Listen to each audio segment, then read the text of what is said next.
Taped from New Jersey, it's the SNL Nerds, the show where two comics from New Jersey nerd out about Saturday Night Live. I'm your co-host, John Trumbull. And I'm your co-host, Darren Patterson. How you doing, Darren?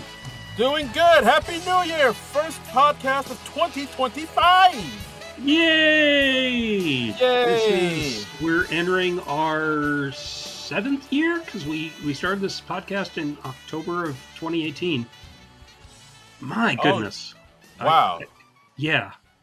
We're still technically in our 6th year, but yeah, but we're going up to lucky number season 7. This is our season. This is our year, guys. Wow. I mean, when we started this, did you think it would go on for this long? And it's okay to say no. I hoped it wouldn't. But yes. But yeah, I really didn't think. I thought it would just be like, oh yeah, there's like some goofy little hobby we'd have, and this will be a thing we do for a little while, and then we'll get sick of it inside of a year. Yes, and surely somebody will get sick of it by season or year 7. Yeah, but sure enough, no, neither one of us has gotten sick of it yet. Maybe our listeners seem to haven't gotten sick of it yet. So our listeners seem to have not discovered it yet, but yeah. Wow. New Year. We would like to get the numbers up a bit. Yeah, if we could. Yeah, tell a friend if you could. Spread the word if you can. If you enjoy this podcast, post about it, talk about it. Let people know, especially if they're fans of SNL, or even if they're just like fans of movie in general, because we cover a wide variety of movies on this podcast. Like this week's movie, we're doing Sherlock Holmes from 2009. Starring Robert Downey Jr., who was an SNL cast member. So it counts. Bam! He was there for a season, so it counts. Yes. That's right. 2009, yeah. Sherlock Holmes, released on December 25th, 2009, Christmas Day. Directed by Guy Ritchie. This was like his first big mainstream blockbuster hit, because he first came out with films like Lock, Stock, and Two Smoking Barrels, Snatch, which I really liked back in the day. And I haven't seen Snatch. Oh, ever? It's well, good. Okay, that sounds bad. I haven't seen the movie Snatch. Let me put it that way. Yeah, get your mind out the gutter, people.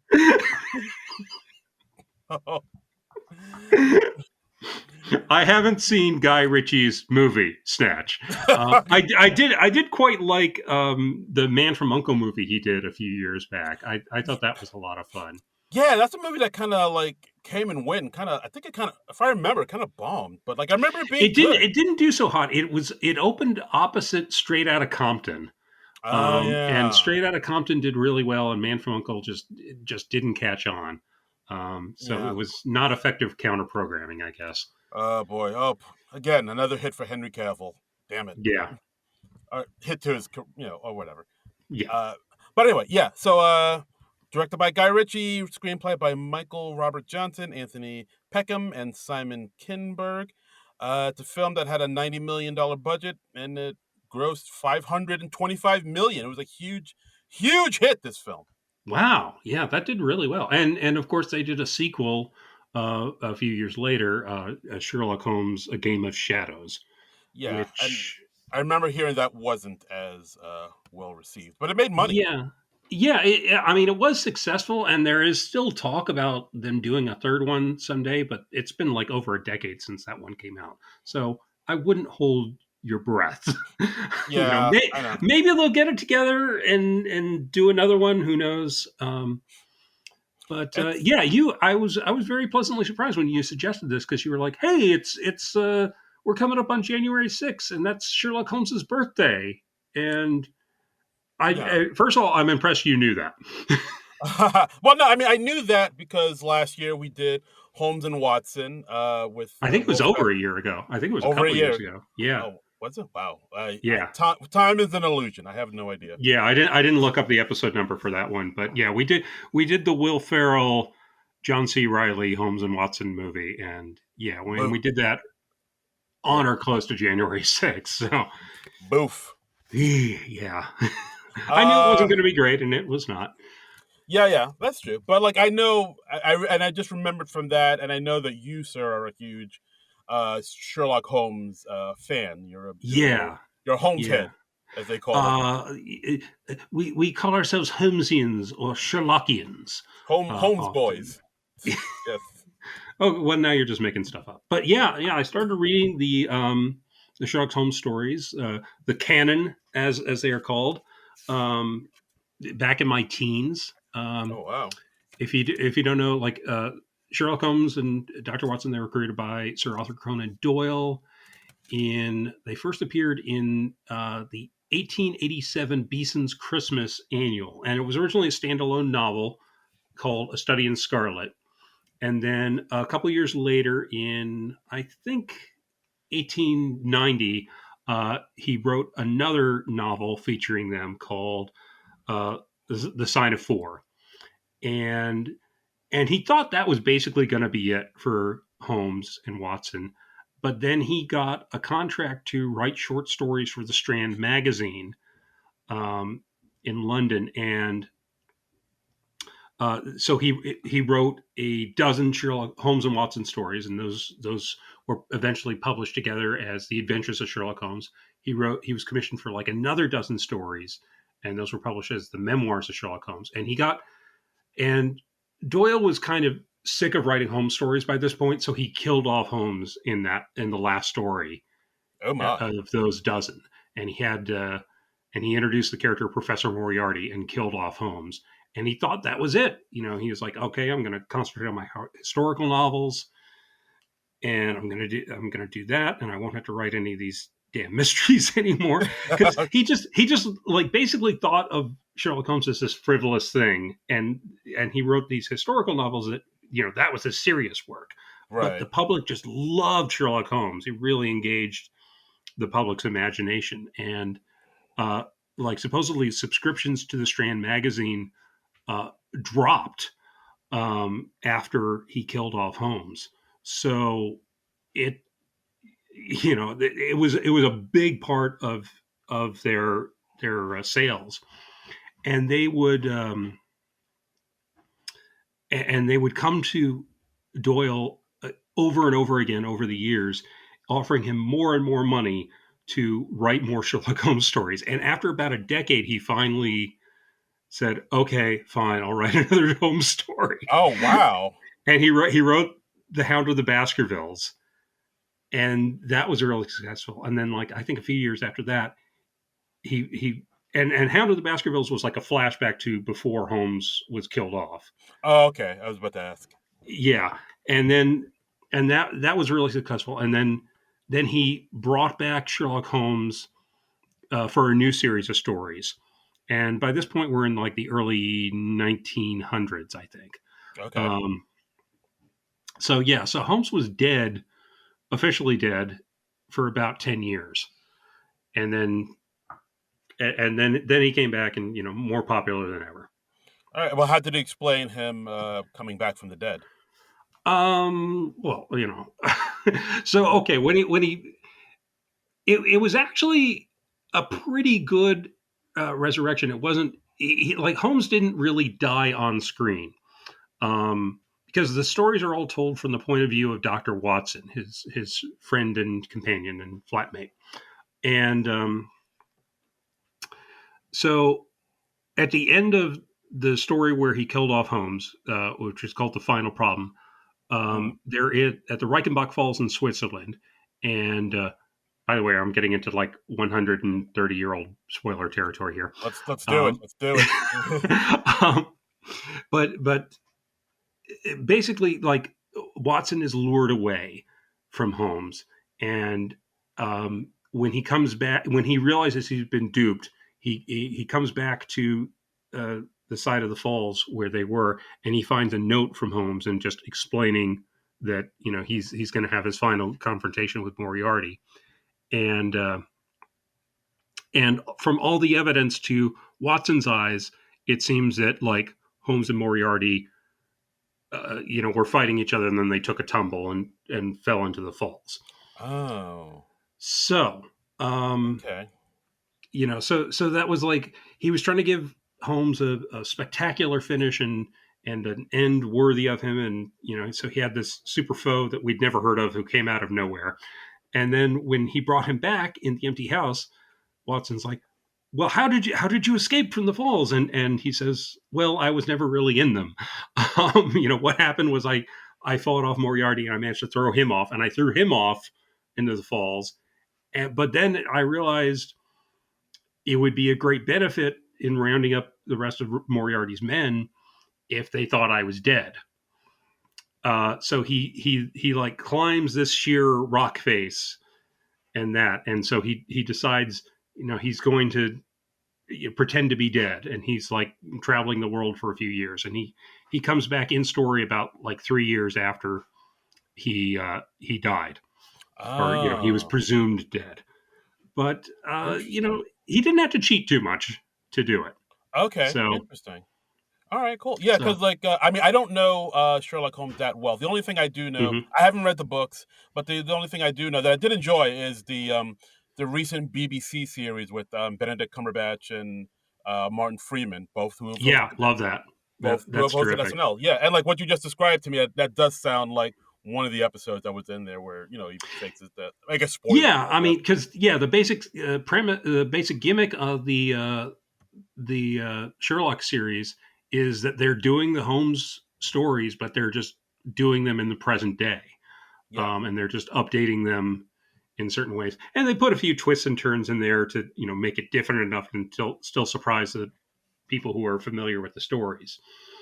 That's always the tricky thing when you're adapting a property. I think is you want to please the fan base, but you don't want to just do exactly what the fan base already knows, So they always try to uh, throw you a few curveballs, I guess. Okay. All right. Awesome. Wow. That sounds great. All right. Thanks, man. Look, So, thank you, historian. And okay, well, hopefully that wasn't too long and boring to listen to, but no, no, it was really. I really got a kick out of it. I feel like I did get a good, like, little history lesson. Like, I had no idea that the creator author Conan Doyle, like, it was just like a side gig for him. This whole thing, and it just kind of snowballed into like being the biggest thing he's known for. yeah, it is funny that, I mean, I'm sure if he was given the choice, he would just be like, no, I don't want to be remembered for Sherlock Holmes, but yeah, he pretty much is. Wow. His, um, he did other stuff. I mean, he did write some historical novels, and I'll confess I haven't read any of those. He created another character called Professor Challenger, who had more Mm. fantastical adventures, and he had a novel called The Lost World, where they went to like a hollow earth, and there were like still dinosaurs inside, and all Oh, that. like Land of the Lost. Yeah, kind of. Yeah, Oh, wow, Marshall, Will, and Holly. yeah. So so yeah, this was interesting. I mean, it was very surprising when I wish I could remember what my reaction was when I first heard Robert Downey Jr. was going to be playing Sherlock Holmes, because he's really cast against type in this. Yeah, I mean, because I mean, for one thing, he ain't British, so he has to like put on the British accent, and I mean, in a way, I can sort of understand it because from the little I know of Sherlock, he's like a very, he's like one of the most intelligent men on the face of the earth. He's also very, Hmm. quirky in his own ways, and Yeah, like he has a lot of, I guess, personality traits that you could see Robert Downey Jr. fitting into. I guess. Like, I mean, what were your thoughts when you first heard RDJ was doing? Like, did you think of anybody else that could do it better, or like, or what? well, it's funny. I remember very distinctly the first time I watched this movie, and I was looking at the actor playing the villain, Mark Strong, and I remember thinking a few times, physically he's a much better match for Sherlock Holmes than RDJ is. I mean, Oh, because he's got that sort of aquiline profile. He's got his hair slicked back. He's very neat and well groomed, and I was just like, he wouldn't be a half bad Holmes himself. Um, but I do think RDJ did a very good job, even though he doesn't really look like the classical oh, interpretation of Holmes. I mean, for the longest time, the image of Sherlock Holmes in the public's mind was Basil Rathbone, because he played Sherlock Holmes in, I think it was like 14 films over Mm, the course of like 5, 6, 7 years, something like that. okay. He he did like a couple of Sherlock Holmes films for 20th Century Fox, and then he and Nigel Bruce, they went over to Universal and they were doing Holmes films there, and they were cranking those things out at like two a year.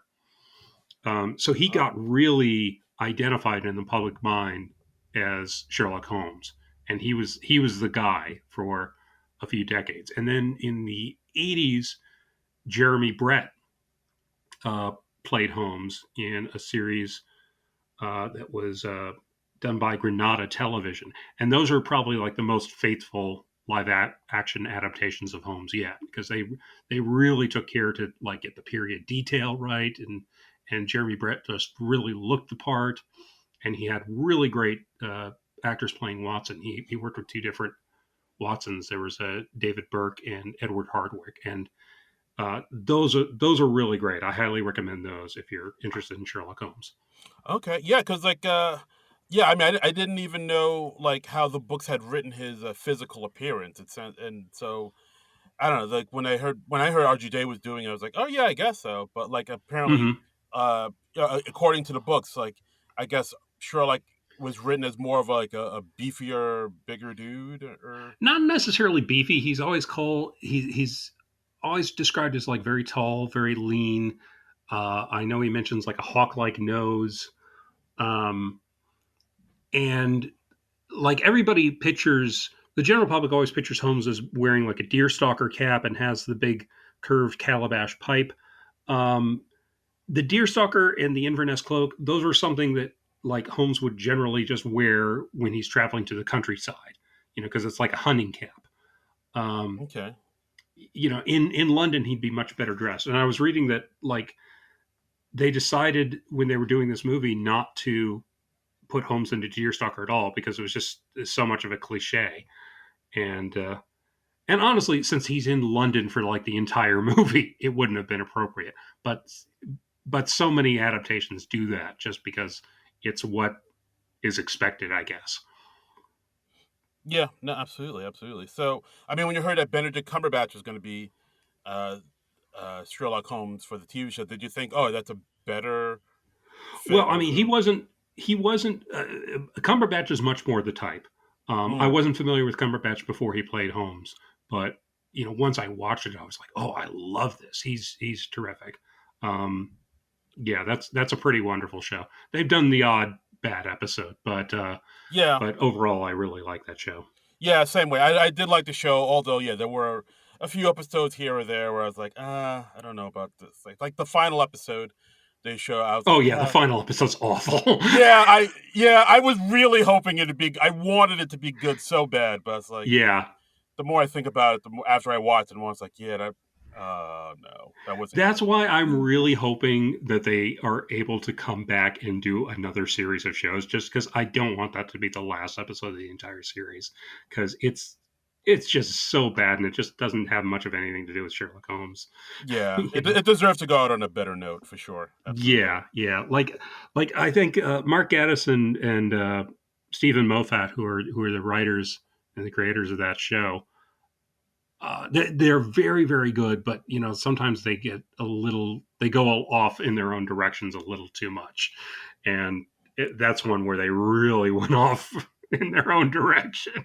Yeah, they zigged and zagged all over the place on that one. Yeah, yeah, it's just insane. There's a column that I wrote for the Atomic Junk Shop. I was reviewing that season episode by episode, and I tore into that one. I was just like, oh, I hated it. And a few years ago, I tried watching that one again, and I was just like, nope, still hate it. Okay. Yeah, that was. But yeah, we're talking about the movie. We're not talking about TV We're show. We're talking talking. about the movie. Yes, yes. Sorry, you get me going on Holmes. I'll start going. So please just Yes. tell me to put on the brakes when I start going too far. No, no, absolutely. All right, yeah. So let's talk about this movie. Hmm. I really enjoyed this movie. Just to give you a peek behind the curtain, I like the chemistry between Holmes, RDJ, Hmm. and Jude Law's Watson. I thought they had a nice little Yeah, good. Like it was almost like a buddy cop movie. This thing, and It is. This is like the action hero Sherlock Holmes. There are a lot of action sequences in it. They're getting into fist fights. There's explosions and Holmes is bare knuckle boxing yeah, and yeah, it's kind of a radical reinterpretation of Holmes, but they have a lot of foundation from the books and the stories in this thing. And I did make notes like as we went, like there's certain times when they have quotes that are straight out of the stories, and so it's like they obviously did their research on Holmes, which I appreciated, and yeah, yeah, I really appreciated that Watson's not a stupid boob, because that's the tendency in a lot of Sherlock Holmes adaptations is, oh, if Sherlock Holmes is really smart, Watson has to be really dumb, and it's yeah, like, no, no, he's a doctor, he shouldn't be dumb. yeah. Like if he was dumb, why would Holmes have him around? Like, Yeah, if he was dumb, how did he get a medical degree? yeah, that too. They don't you hand those know things out to dum dums. No, no, but it's just because it's and I wrote a column about this once too. I called it like the Watson problem, because like most of the stories are told from Watson's point of view. So everything you're hearing is through Watson's eyes. So when you're dramatizing the story, it's not really told from Watson's point of view anymore. So you need to give Watson more to play or more to do. Right. And Nigel Bruce was really good at playing dumb, and it was an extreme contrast to Basil Rathbone's Holmes. So it really kind of popularized the dumb Watson. But yeah, it gets a little far sometimes. Yeah, I know. Where Watson's like always easily fooled. Watson has to be at least of above average intelligence, so that Holmes can look more extraordinary by Yeah, comparison. exactly. And all right, we'll go back to the TV show now because like that's what Yeah. because I do like the way Martin Friedman played Watson Mm-hmm. on the BBC series because like Watson is of course like I say like he's a smart man, he's a doctor, he's capable, um Yeah.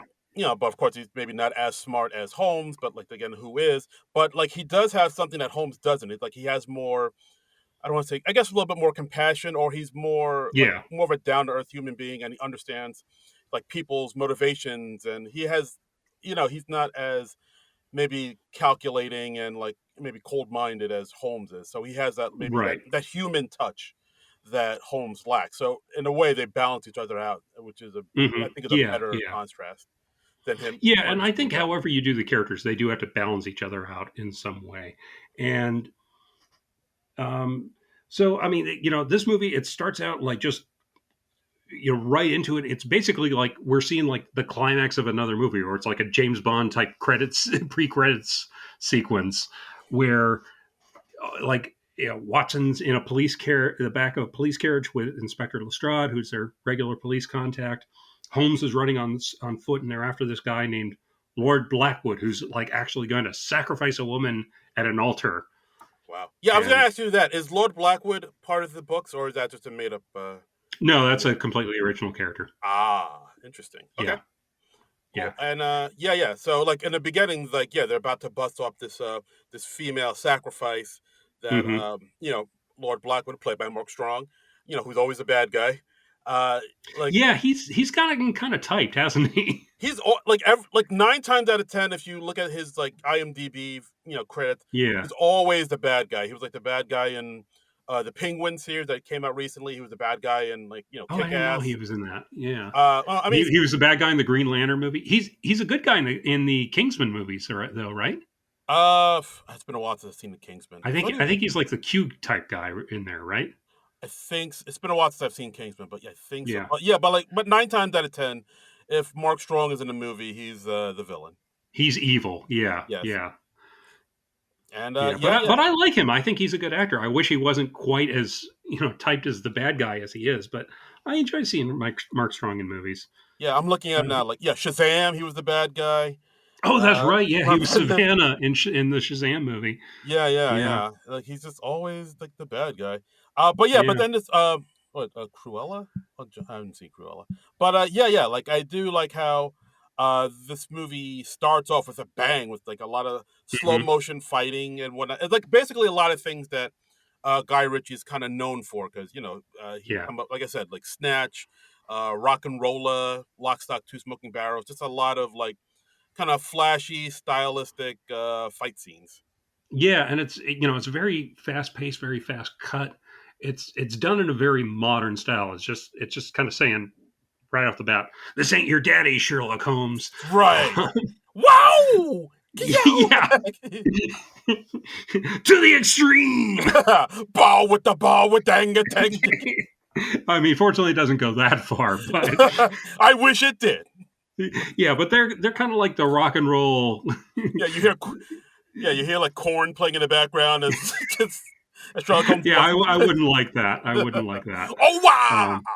Um, and I like, after they rescue the woman, um, he lets Lestrade and the police have the credit, and he like actually hides his face from the newspaper photographer, and that's very in keeping with the Holmes from the stories.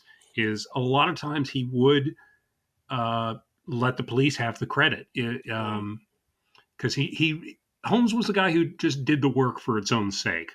Yeah, because like A he's lot not of a times. because he's not officially a private eye. He's like a consultant. He gives the He's a federal government. consulting detective. Yeah. Yeah, In the first, in Study of Scarlet, the first Holmes story, he makes a big deal about that. Is that like when the police are out of their depth, he's the guy they come to, and he gets right. a lot of private clients too who come in and say, "Oh, Mr. Holmes, I have this perplexing problem. Can you help me?" And he's like, "Oh, fear not, I'll."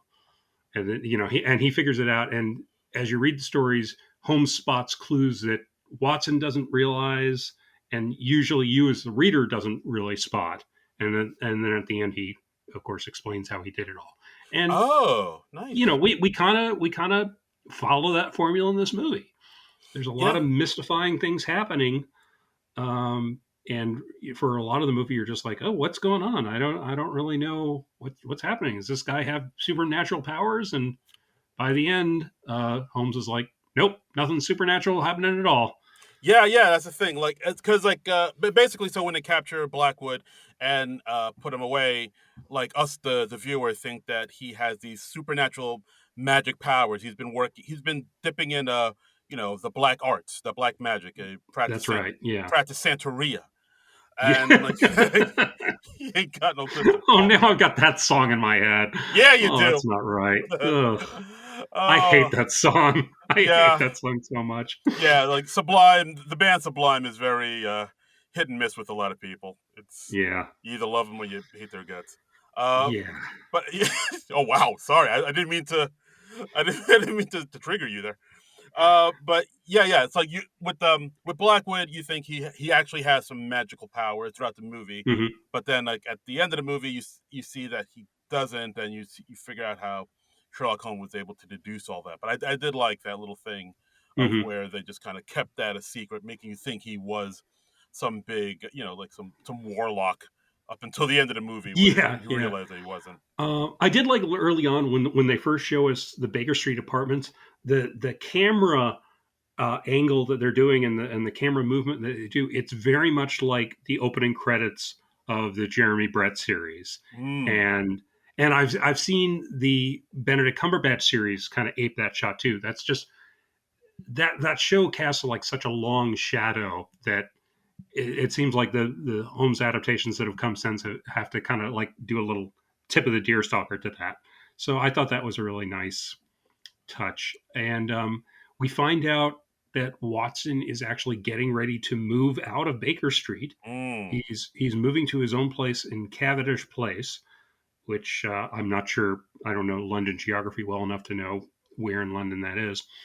Um, but we see him. He's like treating a patient in his rooms, and we hear like gunshots. And Holmes is so bored because he hasn't had a case in 3 months. He's actually shooting bullet holes in the wall, and he spells out the initials VR, which I don't think they explain this in the movie, but that stands for Victoria uh, Regina.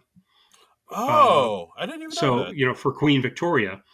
And that is a detail that comes straight from the Sherlock Holmes stories. There's one there's one story, I think it's Musgrave Ritual, where Watson just opens up saying that, Holmes was kind of frustrating to have as a flatmate because he was, you could say he was a hoarder. He'd Mhm. save all this stuff that he would think he would need for information for his cases. So he'd have like lots of papers and stuff, and it would be very disorganized. Mm.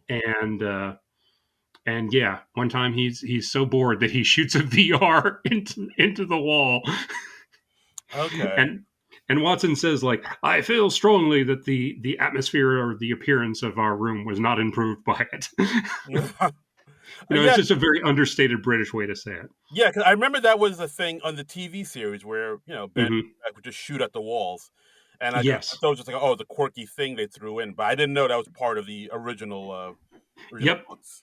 Yep. Interesting. That comes straight from Conan Doyle. It's and Yeah. So, and he also says early on, he says, "My mind rebels at stagnation," and that's another thing that's straight from the stories. Whenever Holmes doesn't have a case, he just goes nuts. He needs work, and his mind is so brilliant. He compares his mind to, like, if he can't work on a case, it's like a racing engine tearing itself to pieces.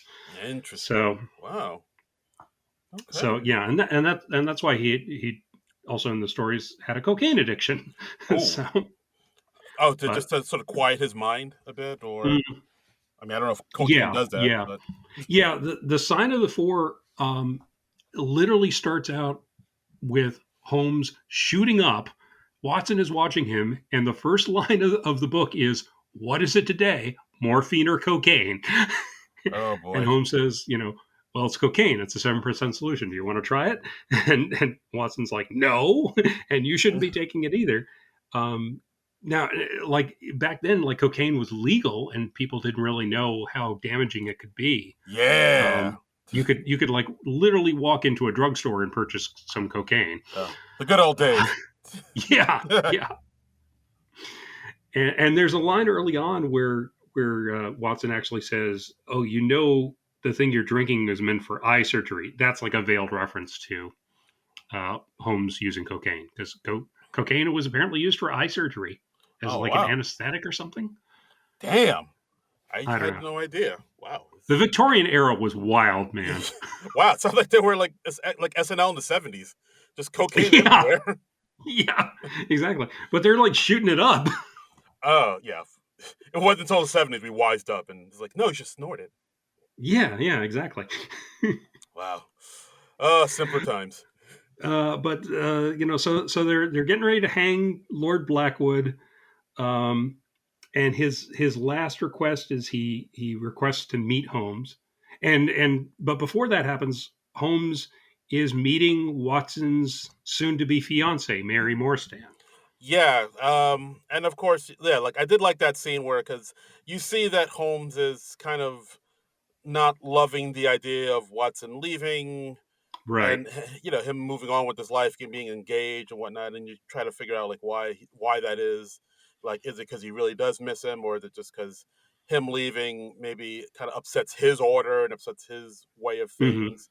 And I thought that was a good scene where like he basically kind of deduced that Mary was married before, Yes. and how like she probably like how she left her. They were separated, and like how he implied that she was maybe looking for a more wealthier suitor, like a doctor, perhaps. Which, of Yeah. course, Holmes is like, I'm not saying she's a gold digger, but you know, she's not dating any other army doctors. So she gives me money. um, I enjoyed that scene because it showed that Holmes really can't turn off the deductions. Like even before like Mary and Watson get there, he's just like overhearing and deducing things from the other patrons. Like so he really can't turn it off. He can't quiet his mind enough, Yeah, and that was really cool. yeah. I mean, it is something to like. I mean, the first time you see it, it's like the gift he has is like that's remarkable, that's astounding. But then Hmm. after a while, you get to know him, you see like, oh, it is actually kind of annoying now, and it's Yeah, he's and kind of it's a a bit of a jerk. curse for him Yeah, too. Yeah. exactly. Yeah, gift and a curse.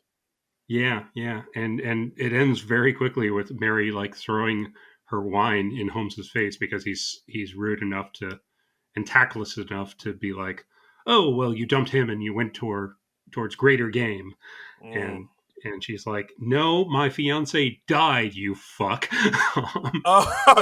Oh, Yeah. oh, So yeah, that's something that's kind of come into vogue in the Holmes adaptations in the last few decades is they do paint him as at the very least kind of tactless and at the worst like kind of a dick. um, yeah. he's generally much more polite and like he can walk in mixed company in the books. Oh, But okay. I think it's fun for actors to play. Oh, I'm an incredibly gifted detective, but yes, I'm also a dick. So Yeah, yeah, they do that in the TV show as well because you did get yeah. the impression like yeah he can be nice, but at the same time he feels like he is smarter than everybody, which yeah, I mean which is Hmm. truth. So like everybody is sort of and it's intellectually everybody's kind of beneath him. So just like him having a conversation with somebody is like an adult having a conversation with a child, where it's like like I'm kind of better. I know more than you. You're a little bit beneath me. Yeah, Like yeah, there's the and air. and the benefit of that, of course, is that also gives Watson something to do because now Watson is like the Holmes whisperer. Yes, He's like exactly. Holmes. This is how normal people react to things. Um, And it's like, oh, you should really? be considerate of people's feelings, Holmes. And Holmes is like, nah, not going to do that. Whatever. Um, so Absolutely. yeah, that's interesting. And by the way, the character of Mary Morstand, she comes from the novels too. She's introduced in the second Holmes story, The Sign of Four, Mm. and she's the client in that story. So she hires Holmes to solve a mystery concerning her father, and Watson falls in love with her over the course of the story. And he Oh, asks her to marry him at the end, and I think that was just because Doyle was not expecting to write any more Sherlock Holmes stories, and that was just kind of how you ended stories. Then you had the hero marry the heroine, yep. and so when he started the short stories a little while later, he skipped around in time a lot. So it'd either be like something from Watson's bachelor days when he's still living with Holmes at Baker Street, or there'd be a thing where like, oh, I left my wife at home and went off on this adventure with Holmes, and then and that must have gotten irritating for for Okay. Doyle. So when he brought Holmes back from the dead, he just said like, "Oh yeah, Watson's a widower now," and he just moved back into Baker Street. I think just to make things easier for himself. Just like, oh yeah, she's dead. Anyway, let's continue on with the stories. Yeah, because she didn't have any sort of like on on stage appearances in the home stories after that. She was always just kind of mentioned, but I don't think she even ever had like Uh, no. Well, she had the occasional line of dialogue, but she was yeah, like, she wasn't much of a character because yeah, she was like Maris on Frasier. yeah, She's like exactly. off camera. It was the 1890s. They didn't know that women were any good. Oh Jesus! But we know that now, guys. Yeah, we discovered that like I don't know somewhere in the 20s, Yeah, it's like, hey, women the are 2020s. I mean, yeah. Oh God, yeah, yeah, yeah. During the pandemic, that's when we were like, oh, yeah, yeah. We were like, hey, women, hey, I think women are all right. yeah, women like know stuff, right? That's crazy. Yeah. They have thoughts and feelings. Who knew? I was today years old when I realized that women had things on their minds. Yes. Um. Anyway, so yeah, so what? So Holmes is kind of a dick. He pisses off his friend's soon-to-be fiance. Um. So then we see him at a bare knuckle boxing match. Again, something I feel like they just threw in there because this is like what Guy Ritchie knows. This is his world, like slow motion fight, hyper masculine shit. Hmm. Yeah, I mean there are references in the books that Holmes is a good boxer and like a good fencer and stuff like that. So yeah, there is they had an avenue, but this is like much more down and dirty than I Yeah. think Conan Doyle intended. This ain't your father, Sherlock Holmes. Kiyow! Nah, yeah, Yeah. ha, to the extreme, To the yeah. extreme. Yeah. Here's some Papa Roach playing in the background. Let's do this. So, but I did like how they have Holmes fighting in a very clinical way. He like deduces, well, I'm going to hit him here. This will incapacitate him here, and this will break his jaw. This will do this, and this will do that, and then he carries that out, and he's doing this in just a matter of milliseconds. Right. So that's neat. Yeah, it shows that it's not just like aggro dude type of fight, and there's signs to it that like only his very smart mind can do. Yeah, so I was like, yeah, that's the way that Sherlock Holmes would fight. I can buy that. I can too. And he sees Irene Adler there, played by Rachel McAdams. Yes. Irene Adler is also a character from the Holmes novel. She appeared in one story, and only one story, called A Scandal in Bohemia. Where she actually outsmarts Holmes and oh my, basically gets away at the end of the story. And then after that, Holmes has great respect for her because she outsmarted him, and he always refers to her as the woman. Yes. And it's sort of like, if you read between the lines, it's like, oh, did he have romantic feelings for her? Did she touch his heart? Because Holmes is very asexual. Right. That's what I get. But in this movie, it's basically like a Batman Catwoman sort of thing, where she's like this international thief, and they had a romantic history and all that. So yeah, they're really expanding on what they do with Irene Adler. Okay. Yeah, for sure they do that. And I thought Rachel McAdams was a good choice for this role. I think she did okay. Yeah. And Irene Adler, she is American, and as she says in the movie, she's from New Jersey. So yeah, Jersey strong. Mm-hmm. Hot damn. So there you go. The woman is from New Jersey. That's right. All roads lead back to Jersey, people. Yeah. Yeah, bow down. Kiss the ring. There's a scene early on where Holmes is like playing his violin. He's plucking his violin. He's trying to find the right scale to annoy flies.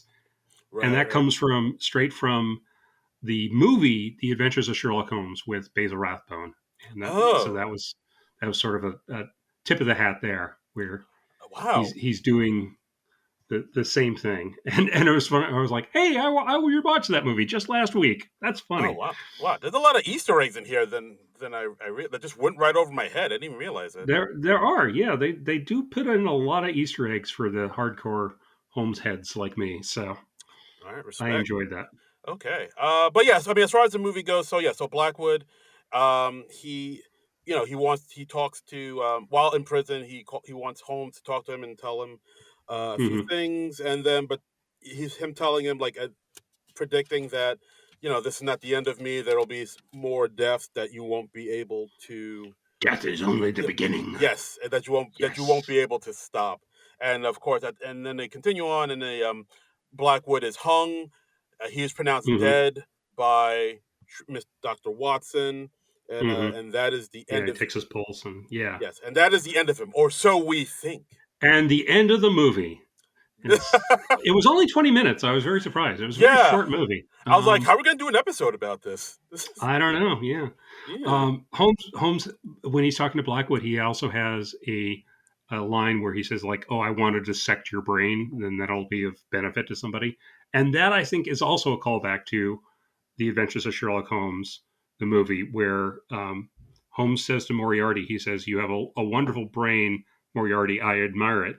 I admire it so much I'd like to present it pickled in alcohol to the London Medical Society, which not a line from the stories, but I love that line. It's just such a great line. It's a good line. Yeah. Very nice. And also we in this film we see a little bit, or not even a little bit, but he's in the shadows, but we get to find out more about Moriarty, because in the film we find out Irene Adler hires Holmes to look for this man Reardon, who is missing, and then we find out that Irene Adler is asking Holmes to do this on behalf of Moriarty, but we don't see Moriarty. He's kind of hidden in the shadows. Right, and it's kind of funny that, like, early on they're like, "Ooh, who is this mystery man that Irene Adler is working for?" It's Moriarty. It's always Moriarty. If there's a mystery villain in a Sherlock Holmes movie or TV show, it's Moriarty. I'm gonna stop you right there. It's Moriarty, okay? Because they always do Moriarty. Because he's like he's he's like the Joker to Holmes's Batman, which is kind of funny because like Moriarty literally only appears in one story and he's mentioned in a few others, and that's it.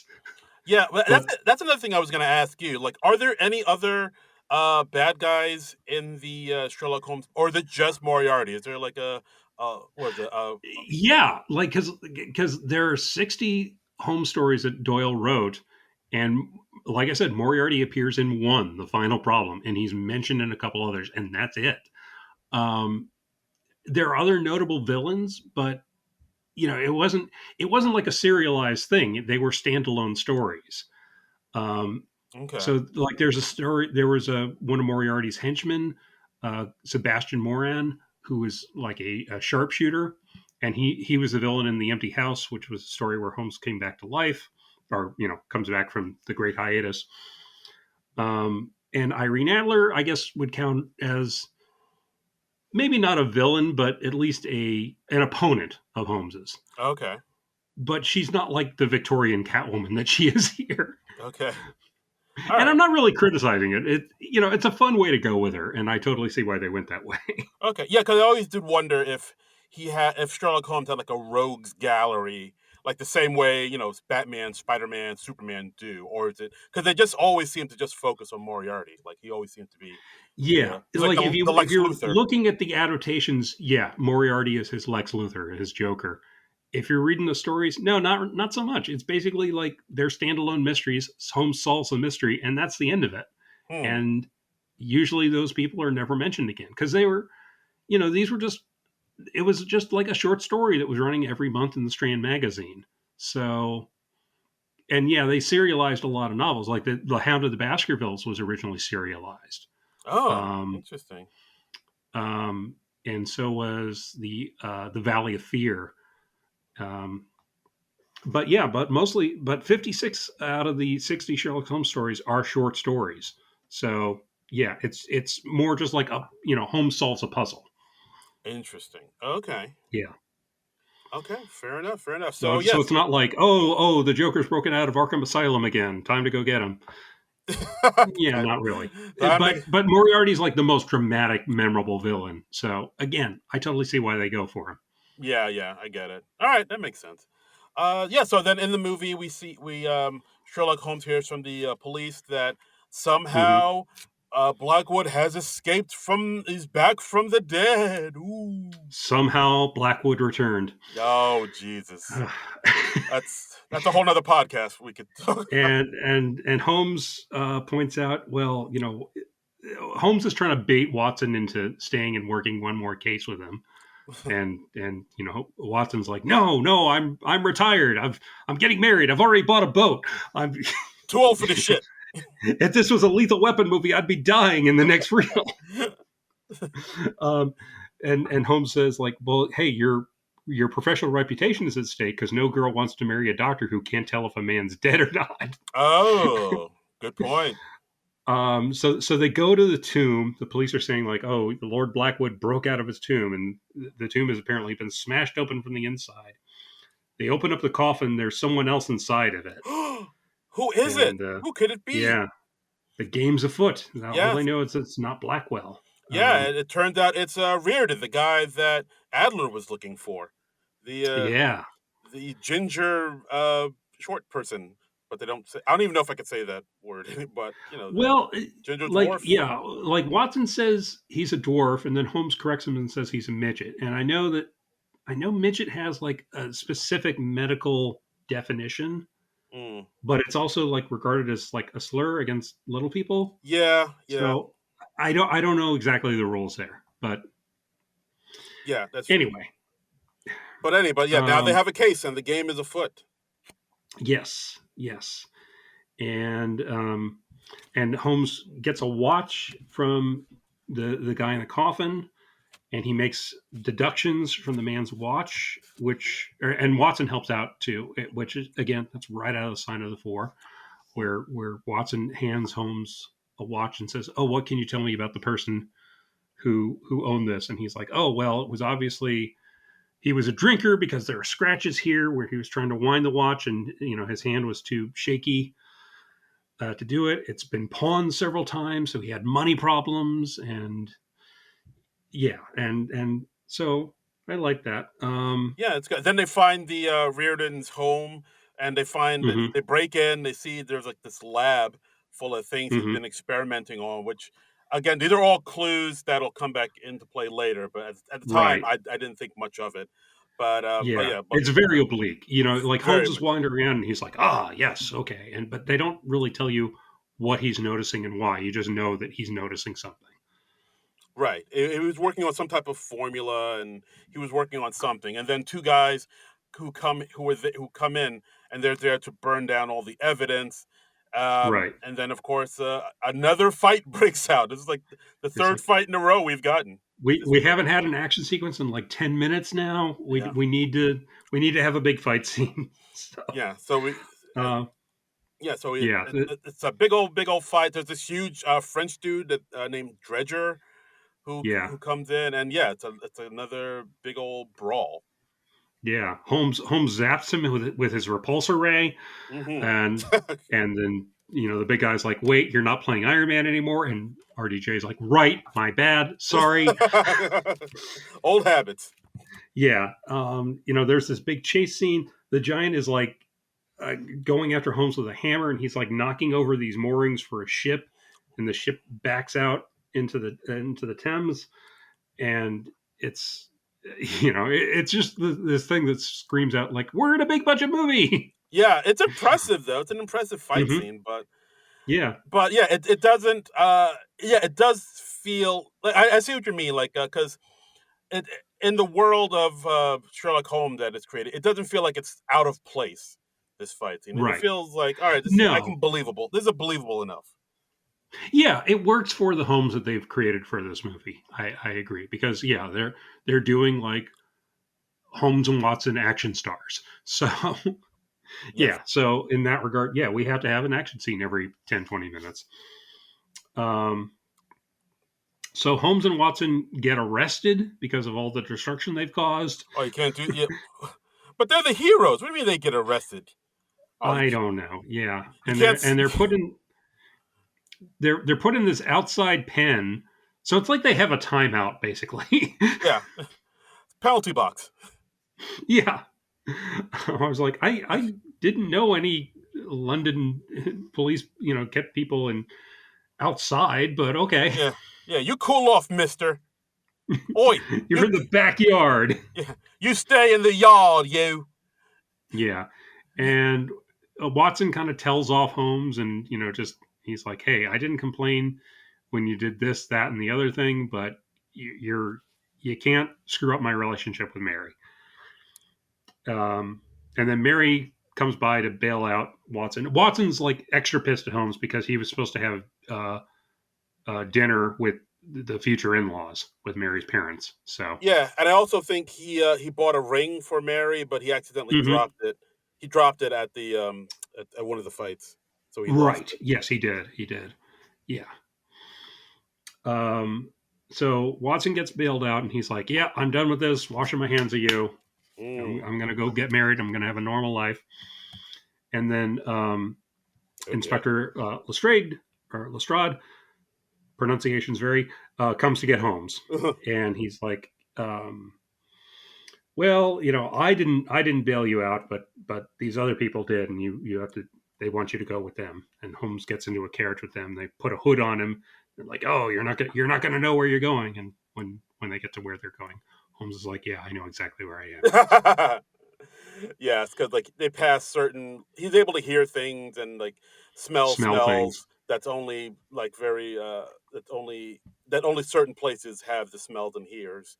So he right? And knows. he has this intimate knowledge of London, so he's like, "Yes, well, we went over these cobblestones, and there was a puddle here, and so therefore I knew I was at this street, and this baker uses a very distinct uh, like flour. glaze on their So So that's a funny thing. And so it turns out he is at the headquarters of the Temple of the Four Orders, and he's talking to the yeah, head of the temple. So is that a thing from the books too, or is it no, something made up? no. Oh, okay, The whole main plot here, it's completely original to the movie. So yeah, got it. Okay, all right, cool. So so then the head of the order is like basically wants Holmes to take care of this Blackwood issue, right. but he's able to deduce that Blackwood is the head's son, and like he is Yeah, actually a yes. product. He's a product of this order, and like Yeah, he says like he was conceived during one of our rituals. So like I guess we've got like an eyes wide shut thing going on where they're having like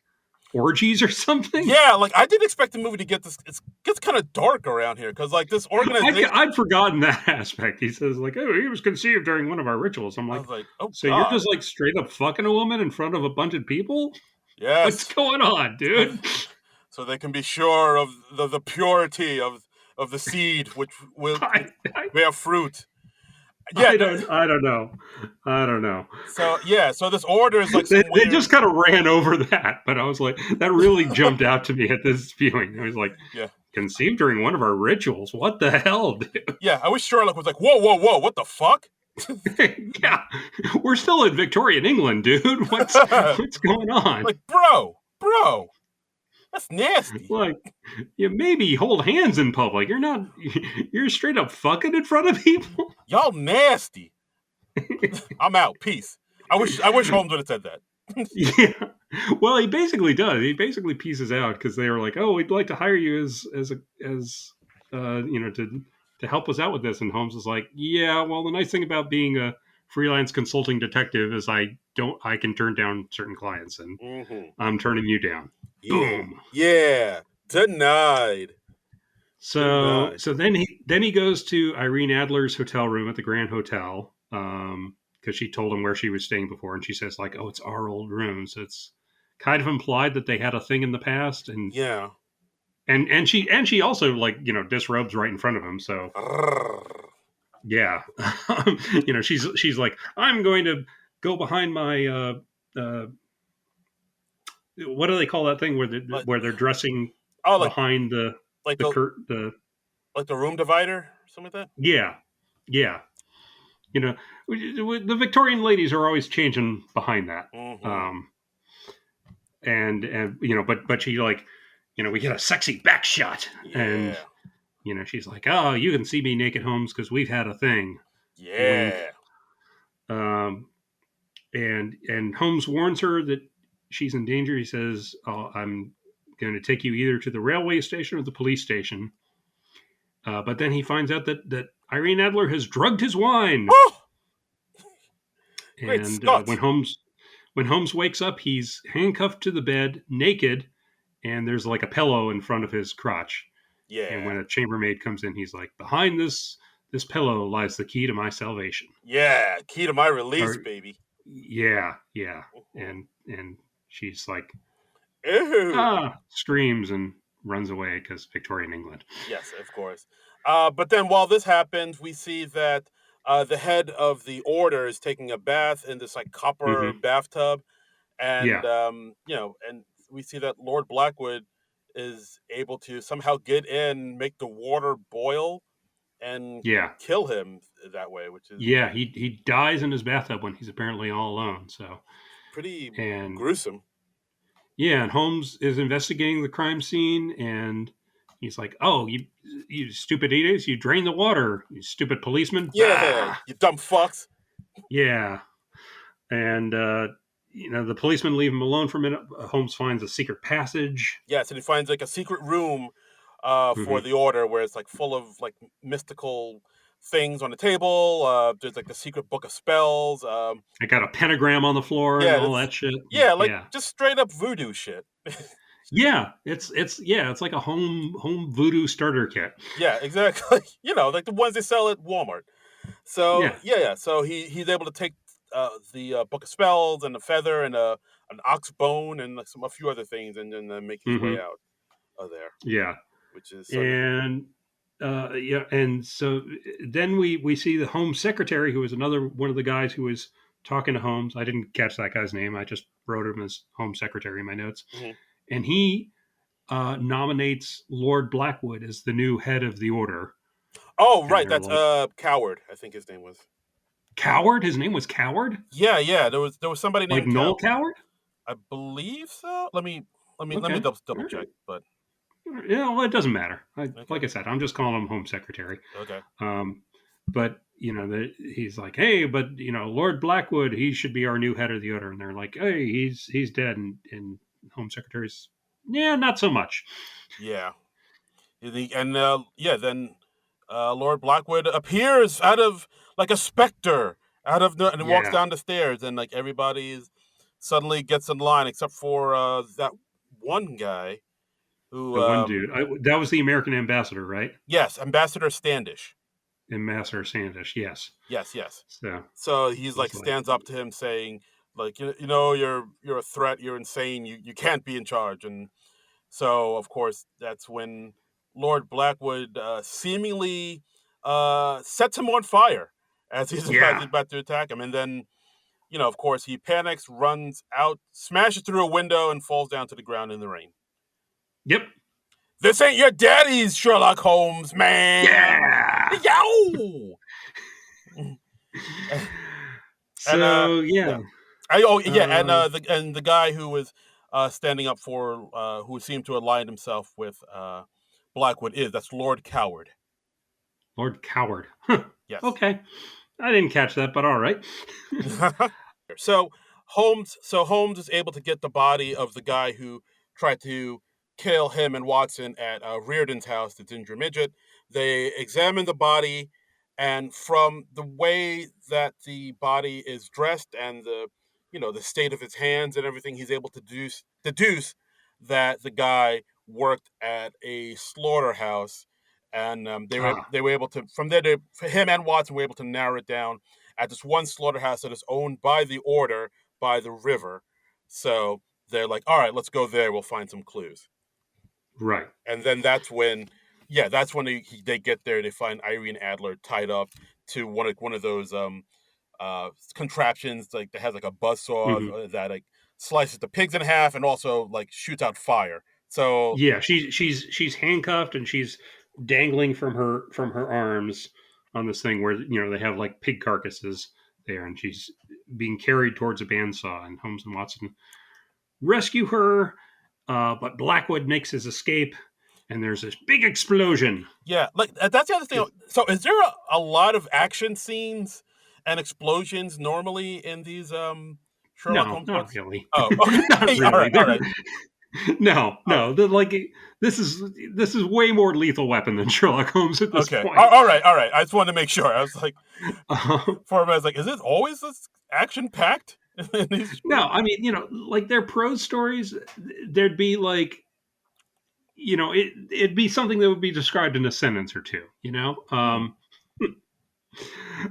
but it's really impressive how they shoot this explosion. They shoot it in like the super high speed, so it appears in slow motion, and it looks like they've actually got the actors in there when they've got charges going off, and I don't know how they did that. I don't know if they Mm. like were just like blowing air at them, and then they put in the explosions later with CGI, or if they were actually setting off charges by him.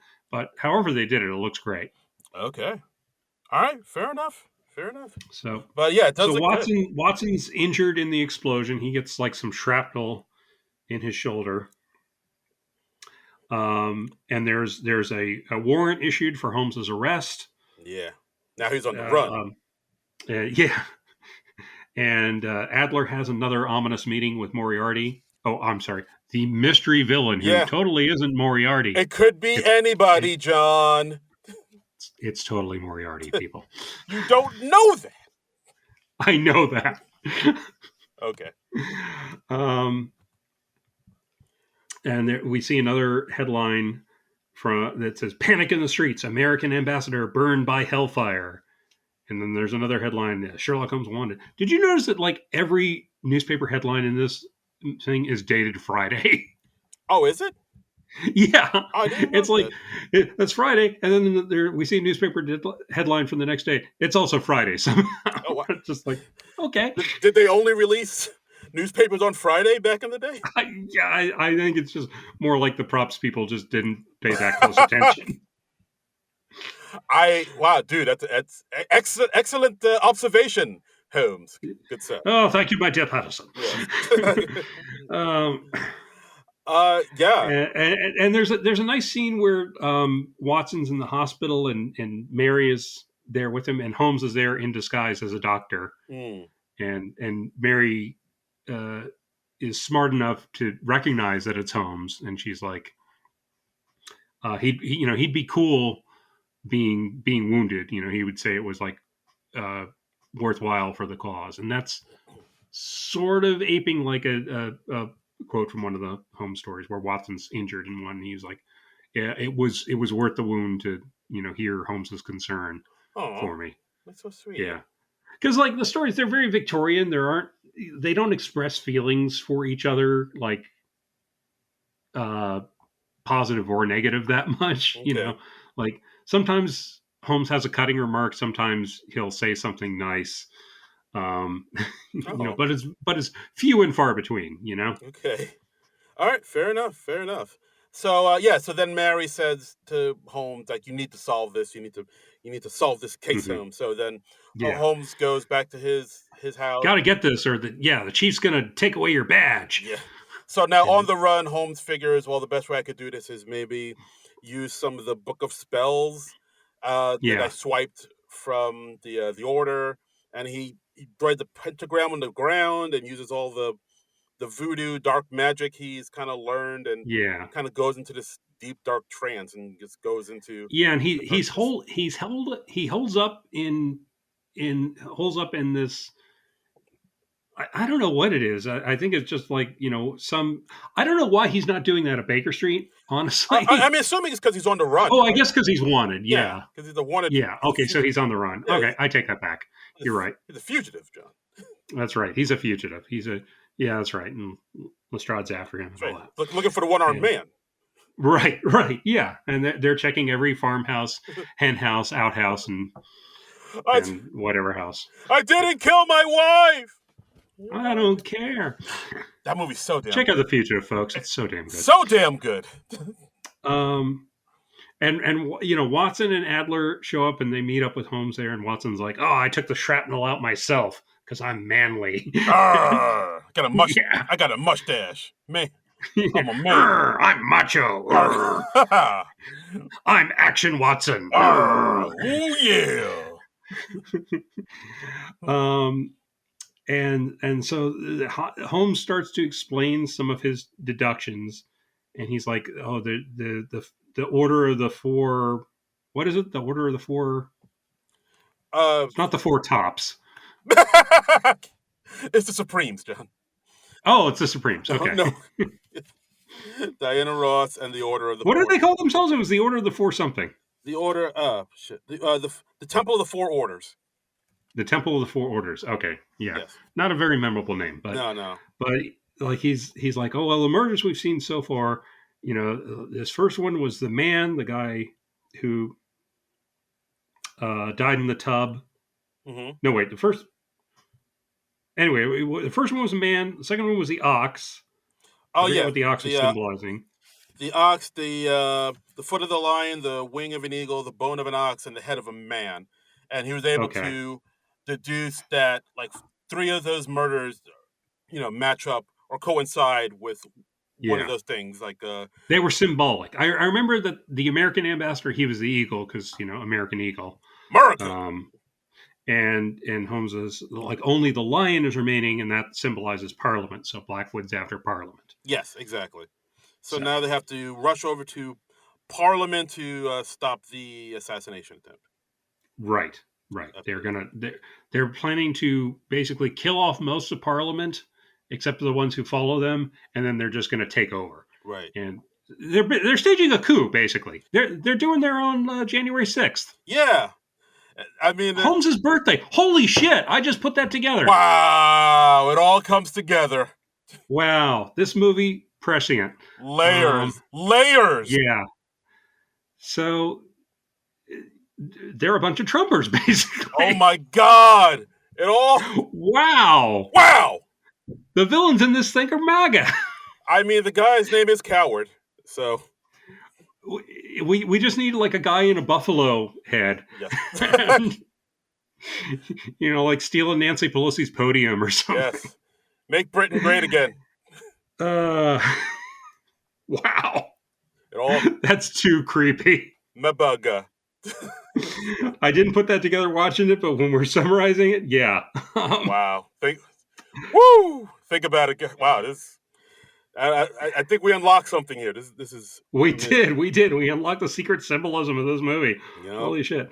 So Holmes, he confronts Coward, the Home Secretary, and Holmes has been arrested at this point. Yes. And Holmes manages to escape from the handcuffs, and he smokes enough with his pipe that he's able to create a cloud of smoke for him to vanish in. See, I thought it was I thought it was like he was getting the smoke. Or was it a smoke bomb? Yeah, like he was getting the smoke from the fireplace. Like he opened up. Oh, that's it. Okay. Like he opened up the flume or something. Yeah. But it never dissipates. It like stays in there for quite some time. Yeah. Let's not think about that too much. And it's white smoke too. Yeah. They're electing a new pope, so they're electing a new pope. Okay.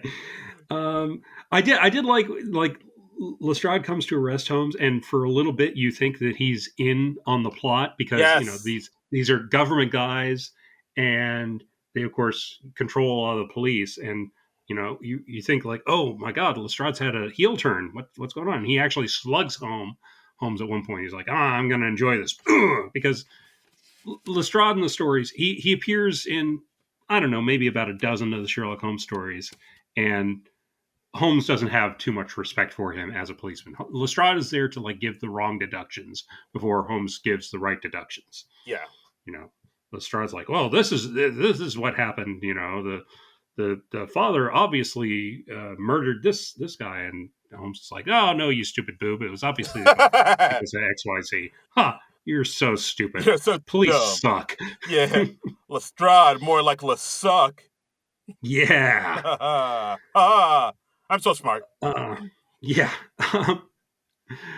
So Holmes gets away. He manages to dive out the window, and there's like a Watson and Irene are waiting in the boat that Holmes had there. Yeah, it's the same boat captain that took them to the slaughterhouse earlier in the movie. Right. And, so now it's a race against time because the order is going to take power over Parliament at noon. And, because they're British, it's a very polite insurrection. Coward comes up and he's like, well, anyone who's with us, can stay. Everyone else who's not with us is going to die. Harumph, harumph, harumph.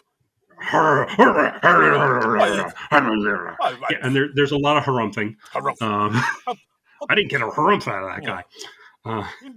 Indeed, sir. Yeah, and they figure out that there's a bomb hidden in the tunnels. Yes, and it connects. These tunnels connect Parliament with the Tower Bridge, which is being built. They kind of set that up earlier in the movie. Yeah, because like they pass by it. They made mention of like I guess this is around the time the London Bridge is just being built, so it's like a new thing. Right. Yeah. It opened in like 1894, I believe. Interesting. Or maybe 1895, somewhere around there. So it's about right for the time frame of this movie. But yeah, they passed by it early in the movie, and they're like, "Hey, look at that half-constructed bridge. That'd be a great place to have an action climax for a movie, don't you think?" Wink.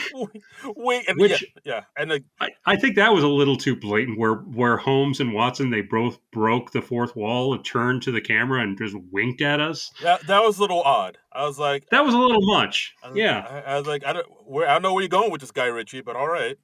Yeah, I mean, okay, that's okay. Subtle foreshadowing. Yeah. So then they find the bomb, which of course is then another new thing that hadn't been invented yet. They deduce that this is what the Ginger Midget Reardon was working on, so they have to figure out a way to.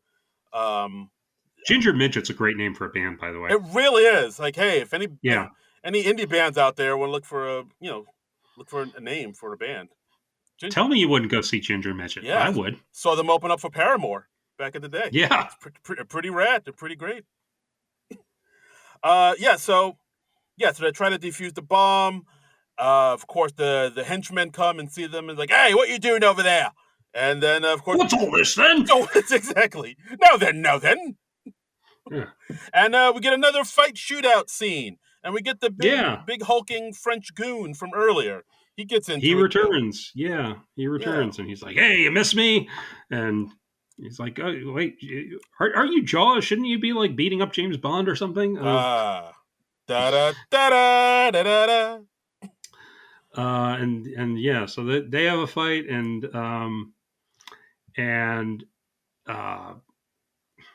well, that's when Holmes figures out, like, as they're fighting them, he figures out he can disarm the weapon with like a controlled explosion. So he's able to do that while Adler and Watson fight them off, and and they were able to disable it in time and take out one of the cylinders. I think they figured out they need to take the cylinders out in order to diffuse it. So they took out these cylinders and they run off with it. The Adler runs off with it, and Holmes runs after her. And while Watson chokes out the big goon, the insurrection goes awry. They realize that it didn't go as planned, so he's like, "Oh shit, these people aren't dying when I said they were going to die." Damn! Because Lord Blackwood is like, at the last strike of 12, anyone who's against us will die. Ha ha ha! And then like nothing happens because they disrupted the device. Oh, yeah. Which was going to release a gas in Parliament, and during one of the ceremonies that we saw when they said, "Oh, hey, Lord Blackwood should take over the order," they all drink out of like a chalice, and he was actually giving him the antidote to the poison that he's releasing in Parliament. So, see, it all makes sense. It all makes sense. So the bomb didn't go off. Everybody in Parliament's like, wait, Lord Coward, you should be hung for this, sir. And so everybody... Yeah, such insolence! Mutton chops. Yes. So everybody pounces on him while Lord Blackwood makes his escape. And I think Adler just runs, and she's able to... Before she knows, she ends up on top of the bridge. Yeah, which is several miles away from the Tower of London. Yeah, that's or from Parliament. Yeah, yeah. I would say like, how do you make so many wrong turns? You end up on top of a bridge. That seems. I don't know. Yeah, she's like in a tunnel, and then suddenly she's like hundreds of feet above. It's weird. It's Yeah, like once you figure you're going like uphill, like there's some escalation. Well, yeah, once you're climbing upstairs, I don't know. Yeah, I think like, hey, I think I'm going up something, like a bridge or something. Yeah, and she runs to like the edge of the bridge, and she like just barely stops in time. I think she's even caught on a chain. Yeah, she's caught on a chain for a bit. Yeah. And then like, Holmes tries to save her, but then Blackwood, boom, pops out of nowhere. Yeah. And takes the cylinder that she's holding and pushes Adler off the bridge, and she falls onto some chains that save her onto a lower level. Onto a lower level, and then where she has that sort of picturesque fall that women have to do in movies. Exactly. It's like, hey, look, I want her to fall and be hurt, but she still got to look hot. Right. That's right. She has to just be lie back with her arms behind her and her hair spread out in a aesthetically pleasing. Women don't fall sloppy in movies. Yeah, is what I'm saying. Can't be no sloppy fall. She got to be a hot form, hey boys. That's right. That's how Guy Ritchie talks in my head. Yeah. Am I right, boys? You got to be hot. Like, perfect. Guy Ritchie. Isn't he British? Yeah, but hey, whatever. Okay. Yeah. All I know about Guy Ritchie in life is he was married to Madonna for a while. Yeah, and then made that movie Swept Away that was like everybody hated and nobody saw. Yeah, that was a big old bomb. Yeah. Yeah, they got like divorced not too long after because.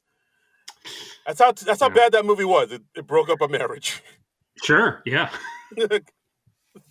Like that movie we did, yeah, maybe we should call it quits between. Yeah. Yeah.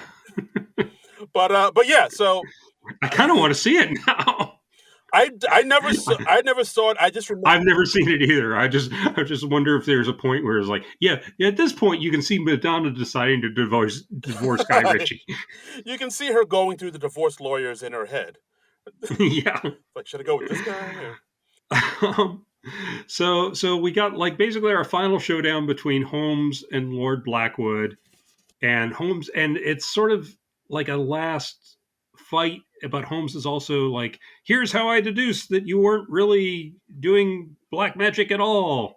It was this, that, and the other thing, and all the mystical things were actually chemical stuff, and Yeah. and yeah, like you did this thing with this. It was this invisible poison in the bathtub that disappeared when the water was drained away, Right. Yeah. and Like it. and this guy blew up because it was this thing that he thought was rain, but it was actually like coating him with this stuff so I could ignite him, and then he blew it up real good. Yeah, it was And basically all the magic stuff was all potions and things that yeah, Reardon cooked up for Blackwood, who was working with him, and just a right, lot of that, a lot of sleight of hand, a lot of paying off the right people, and it right. can look like you have. Yeah, you didn't break out of your grave. It was actually like this stuff was here. It was like glued together with this mixture of they said honey and egg whites, which I'm like, that doesn't sound all that sticky. That doesn't sound like an Yeah, effective glue. Uh, that sounds like you're making pudding or something. that sounds like an arts and crafts project, It honestly. really Yeah, does. Get some popsicle sticks. that's like the start of French toast. Yeah, But basically, it wasn't mystical bullshit. It was scientific bullshit. So, exactly. yay! So yeah, so basically, Yeah, Holmes gets the upper hand. He's able to, as they keep fighting, like Lord Blackwood slips and falls, and right. It he gets caught in a chain. yeah, Yeah, and he's hung by the chain, the same yeah. way he was supposed to be have hung earlier in the movie. See, bookends. It all comes together. Irony. Irony. Yeah, and it's like, and he's caught up in the chain, and he's like, he falls down the chain a few times while Holmes like is giving his deductions at the same time. And Yeah, it's kind of funny that even at the beginning with the whole final summation, we still have to have action stuff going on. yeah, exactly. It's like, all right, yeah, he can explain exactly what happened, but somebody's got to be fighting or something, right, guys? Yeah, I mean, talking really in a Sherlock Holmes story, Yeah, really? yeah, we got to have like I don't know, like a Maserati going off a cliff or something while he's talking, right? We can't have no just yappa, right, guys? Again, Yeah. Guy Ritchie, why are So, you talking like that? I mean, it's startling. It's like he's here in the room with us. Right?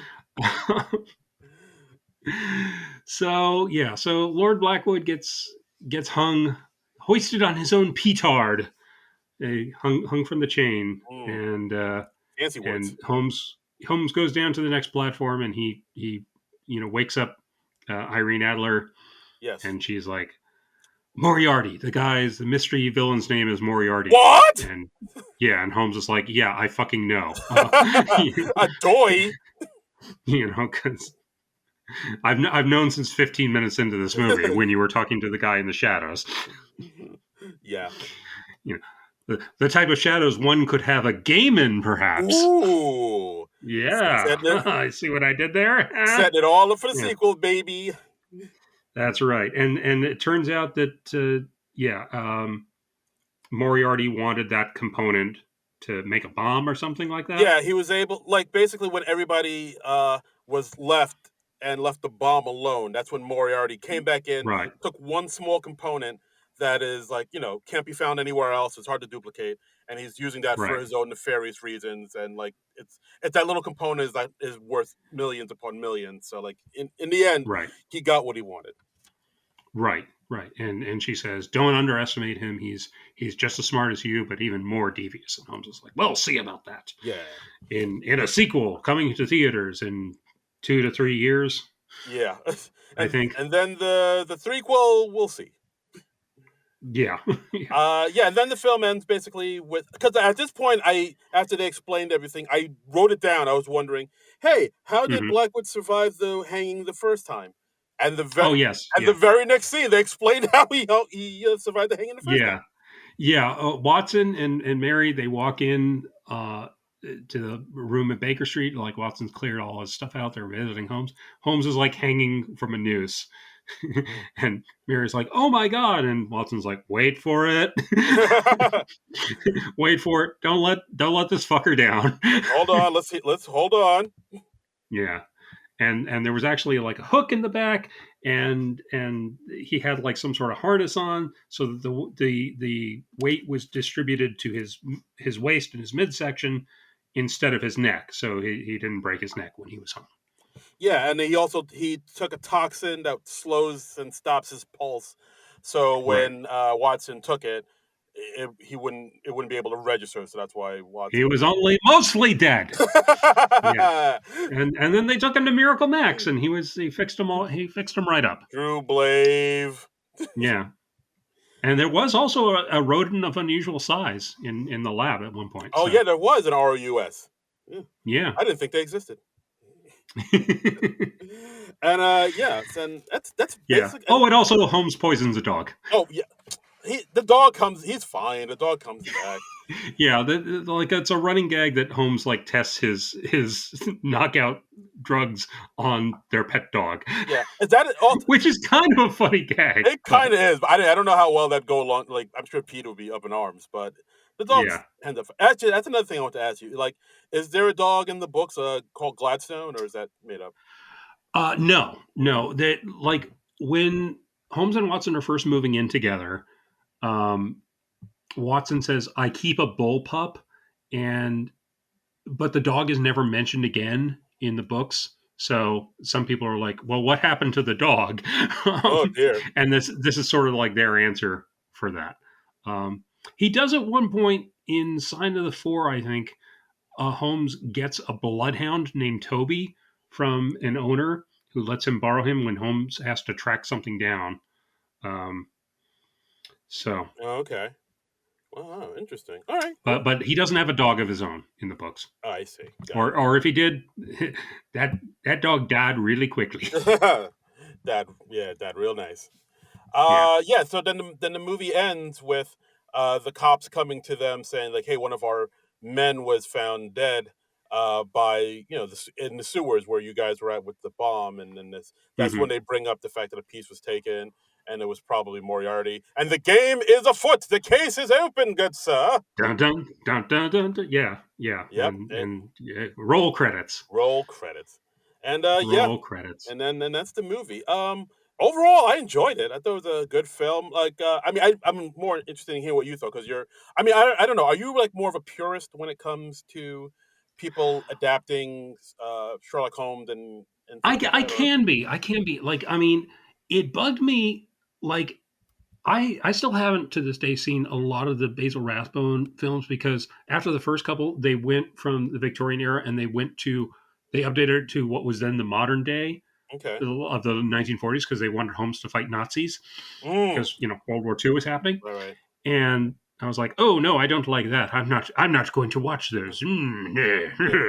Harumph, harumph. And now I'm like, no, I want to see all those. Those are important things in Holmes' history. So I'm now planning to watch those very soon because I think it's just kind of silly for me not to enjoy, especially since I like the Sherlock series so much, which modernizes Holmes. Yeah. Um, so I'm not. I guess I'm not as much of a big purist as I used to be, and this movie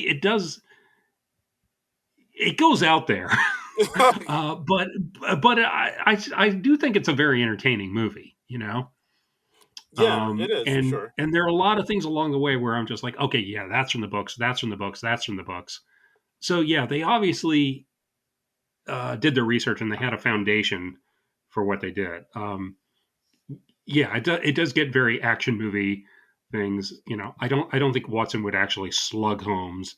I don't think Holmes would be as like filthy and as slovenly as he's shown to be here. But Right. whatever. That's their interpretation. I think with characters like this, you do have to reinterpret.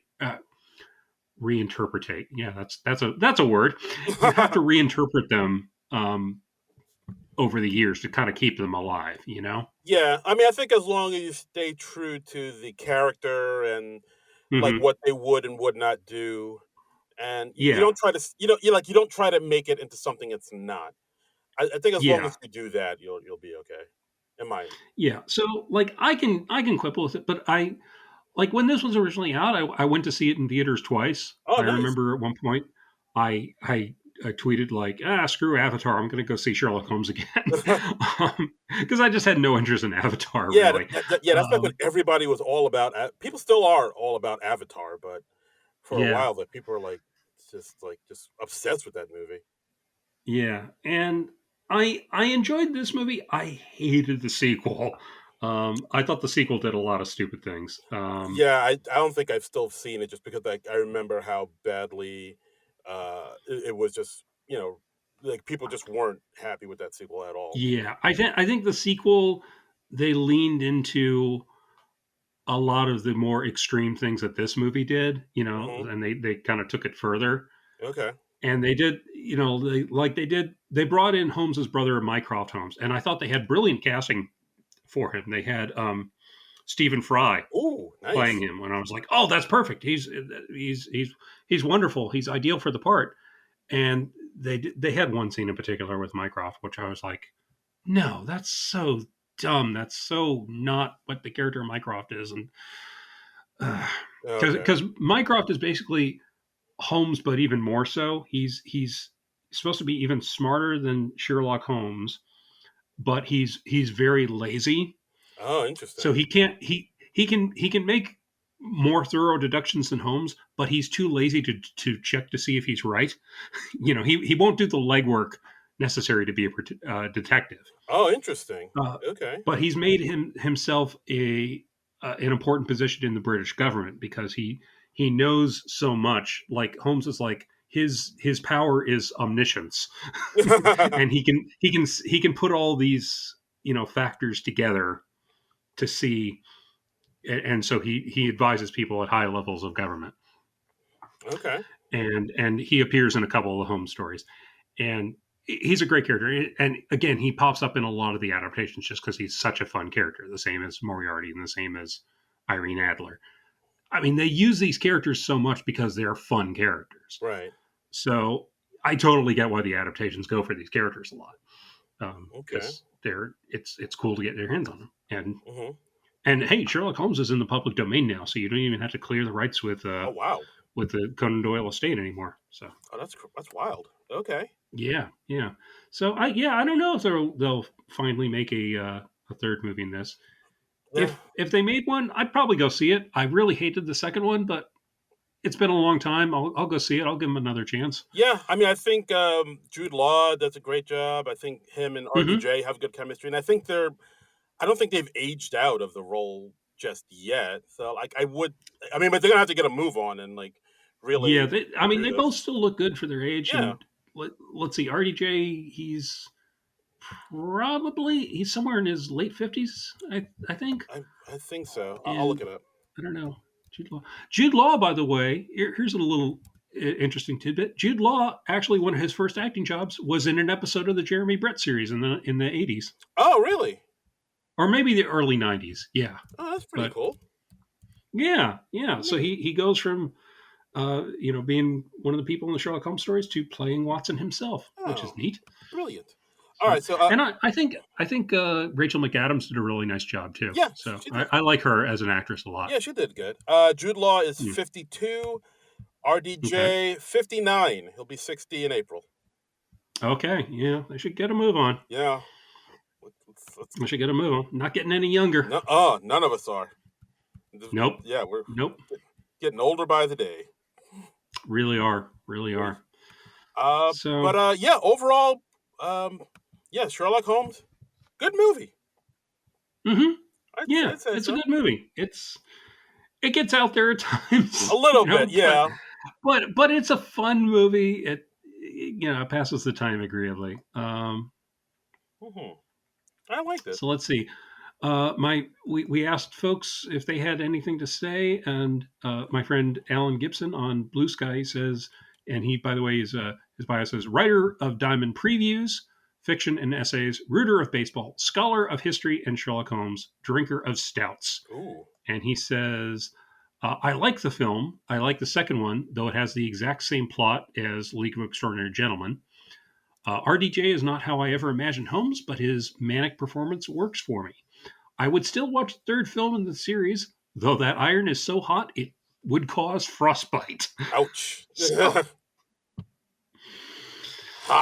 Hot. So, yeah. Hot take from Alan. The hottest of takes. Okay, cool. Thanks, Alan. I don't think we got any other things in, but so... Not that I saw, no. So then maybe we'll just wrap it up there and say thanks for listening, guys. That's our episode, as always. We appreciate you listening. You could follow us on all the socials at SNL Nerds. Follow us on Blue Sky. We're really trying to pump that up and, steer clear of the pile of poo-poo that is Twitter.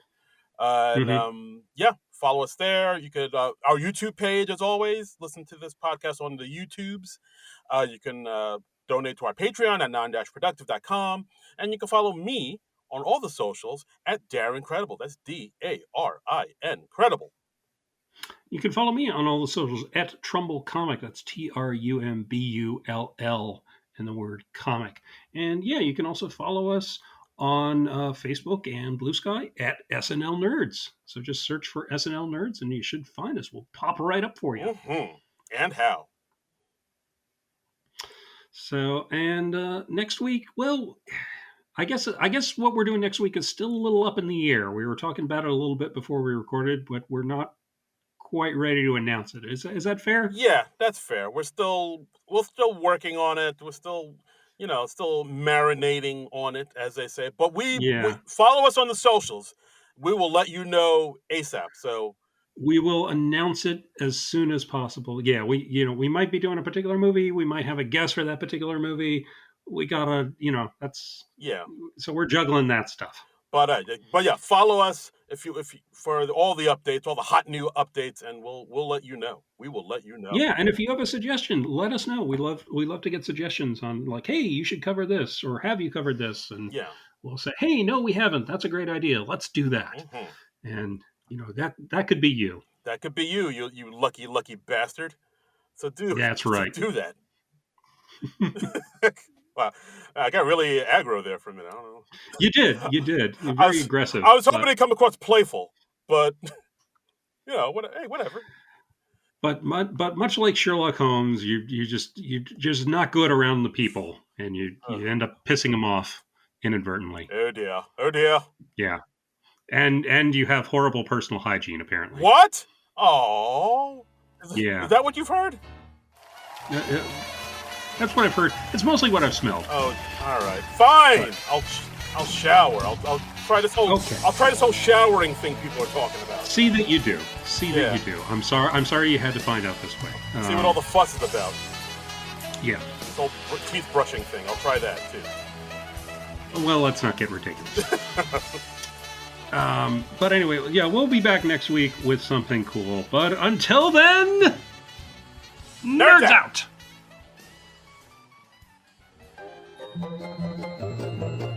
This has been a non-productive media presentation. Executive producer Frank Hablawi. This program and many others like it on the Non-Productive Network is distributed under a Creative Commons Attribution Non-Commercial No Derivatives license. Please share it, but ask before trying to change it or sell it. For more information, visit non-productive.com.